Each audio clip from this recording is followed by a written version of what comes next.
on. Okay, I explained past class the other type of problems that we can have, and we are based in the same formulas of Euler and in the failure facts that a column can fail depending of the dimension crossing if it is small, if the column is long by buckling, and if the column is intermediate, both things can happen. Well, I will not go over the explanations of all this stuff because I already did it. I will go directly to the formula. We will be using the same tables that I used before. Usually for the test, I use A36. Still, I mean 36,000 pounds per inch. That is not the strongest still, but is used in normal buildings. But also we could use the 4.3 table that is the 50 key SA still. Well, there are several examples. I will start with example number 5. In the past, we were calculating what is the maximum weight that a specific column can support. Now it's simple. We will calculate the dimensions of this column, and we will not calculate, we will choose the dimensions in the table according with the maximum weight that can calculate. Well, we have characteristics of the columns, and that's why we could calculate the maximum load that this column will support. Now we have the loads, we know the loads, and it's the contrary process, we will calculate the column. This column is supporting 100 kips and 180 kips of dead and live load, and have a length of 28 feet. For this type of problem, K is always, let me go back, sorry, K is always 1, therefore we will not use K. The formula is very simple, you just need to put the two weights together, the dead and the live load, and multiply by a security factor. The security factor is a number that will exaggerate a little bit the weights that the column is supporting. How we know that the column is supporting that weight? Well, it's already written in the problem and is supposed to be calculated. We have a column that is supporting a specific part of a building, and if you calculate the square footage that that column is supporting, we multiply by a number according with the tables of use, and that will give you the live load. For example, if the column is supporting 3 square feet and this particular column is made for a school, you multiply 40 kips for the 3 square foot and you have 120. Well, in our case, it's 180. Also have a dead load, and the dead load is the weight in pounds or kips in this case of everything that the column is supporting. Well, we multiply 1.2 by the dead load, I mean, we make 20% bigger, and we multiply always 1.6 the live load. We make 60% bigger. We have the multiplications here. We have the numbers, we have the numbers became 180 and 288. We put them together and the total load is 468. Well, we need to select a bin in the table that have more than 468. That is all. It cannot be 468, it need to be 468.1. But because there are no decimals, what you will do is that you will always transform the number. If the number is 469, then in 0.5, it will become 449. Well, we need a number that is bigger than 469, and that is 470. If the number is 468 this is a mistake. I'm sorry, if the number is 46, okay, perfect. That's okay. Greater than 468.89. Let me go back and try to correct this. I'm sorry. This will be the number need to be bigger than 469. Therefore, 469 can be a valid response because 468.5 is bigger than 469. That was good. I did just a mistake. It was like this. However, if the number is 468.4, the calculation that you calculate here, well, is 468. Because the number need to be bigger than 468, we will use 469, okay? That's it. The number need to be bigger than the number that you received.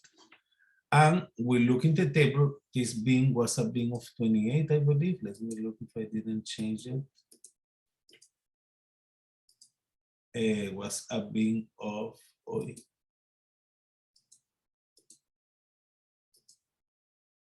28, perfect.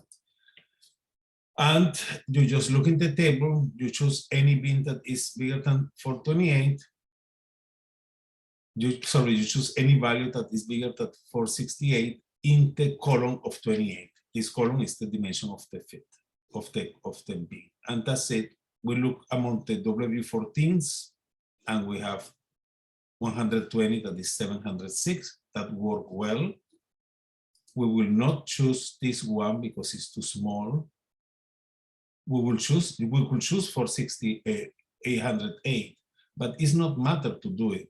It's no matter to do it because this bin is 14 by 145, and we want the value that is shorter, smaller in the weight. Why? Because we pay the steel because of the weight. This steel is 100 pounds, and this is 82 pounds, and this is 68 pounds. Well, this is almost half the price of this. Well, if there is nothing else that we need to think about, cost will be the most important. Well, between the 14s, we choose that one. Between the 20s, we cannot choose 96, but it's 463. But we could choose 120 because it's 589. Both work. Between the steel of 10 by 88, we don't have anything to choose. Between 8, we don't have anything to choose. Well, we can choose any of these two. Which one you will choose? Well, that is tricky. Look, this particular one is 14 by 120. 14 is the height, 120 is the weight. It's a W or I beam. It's 706. The other have the same weight, 12 by 120. You may think I will choose the one that have a better, more resistance, 706, but you don't need it. You just need 468 or more. I mean, 469 or more. Therefore, maybe it's better to use 12 by 20 because it's smaller. You will use less space in the plan of the building as a column. Got it? If we go to the next exercise, it's the same. Well, we have here the two ones, and I told that 12 by 120 is better. In the sample number 6, we have different loads, 80 and 130. We multiply by 1.2 and by 1.6, we have 304. Again, I am doing this fast because I already did this past class and many of you were not present. Total weight 304. I go to the table, the B is 24 length. I need to choose a steel column able to support more than the number that was 304. I start by the end. I look in the steel W8. I have 1, 2, 3, 4. None of them is able to support that much. I look in the steel 10 and look which one is more than 308. 248 doesn't work, 319 work. I got my first option, 10 by 68. I look in 12 by 53. Look, this is cheaper than 10 by 68, but it's resisting only to 35. I need to go to 44. This is possible. I will not do 1296. No, because I discard this number.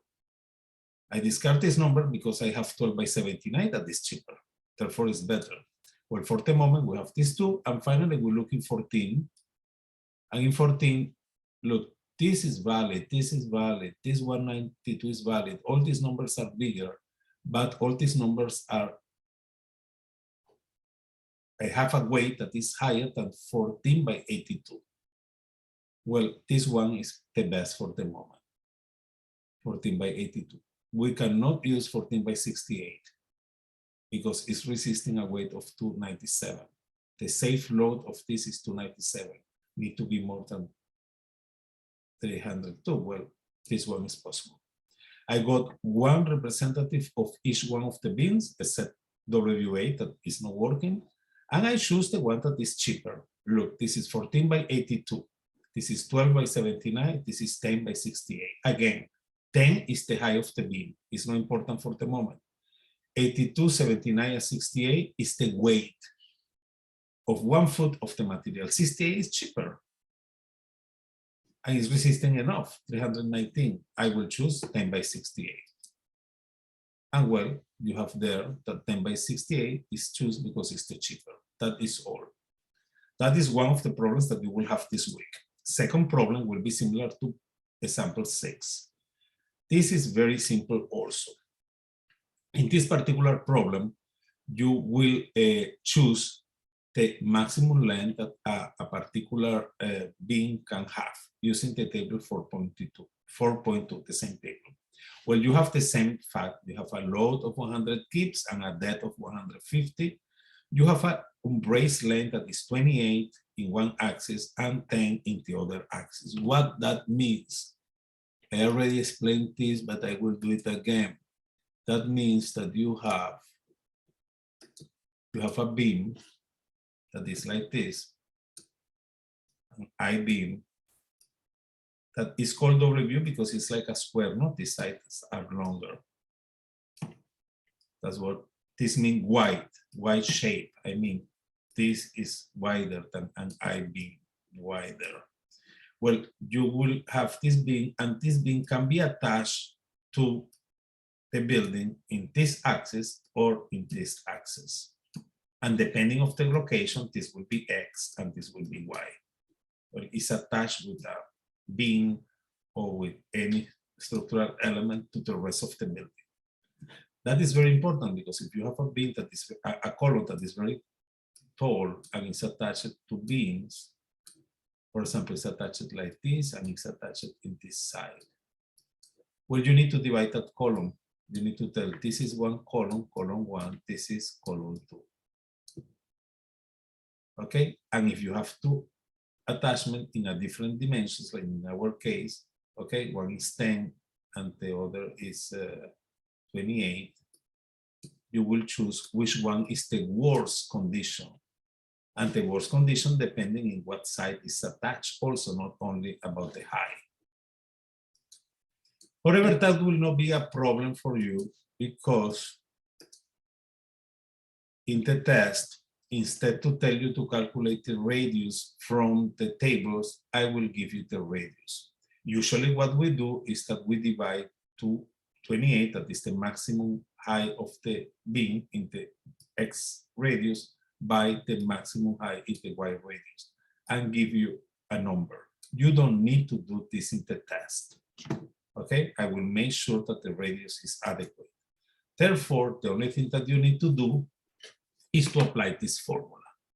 Well, you will apply a formula where you will have a number that is K, that I already tell you that for this test will be always 1.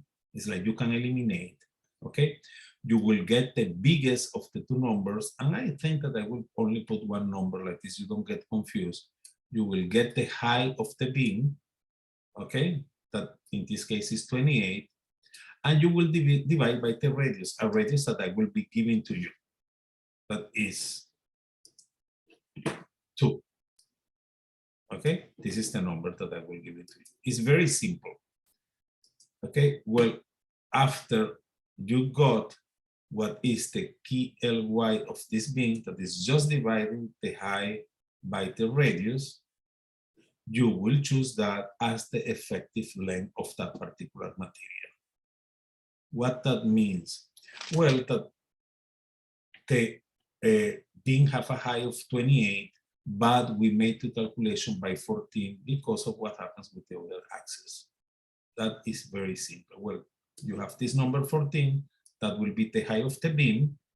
You also have what is the weight that this particular column is supporting, that it was here.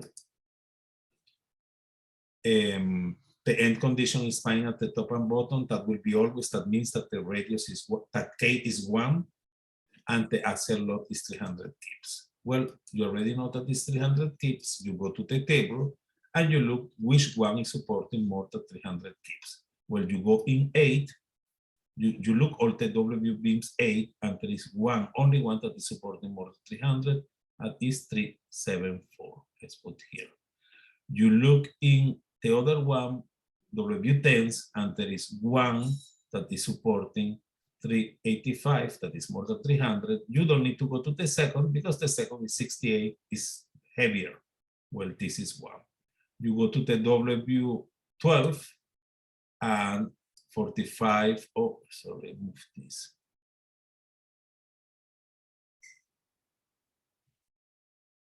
I believe that was here.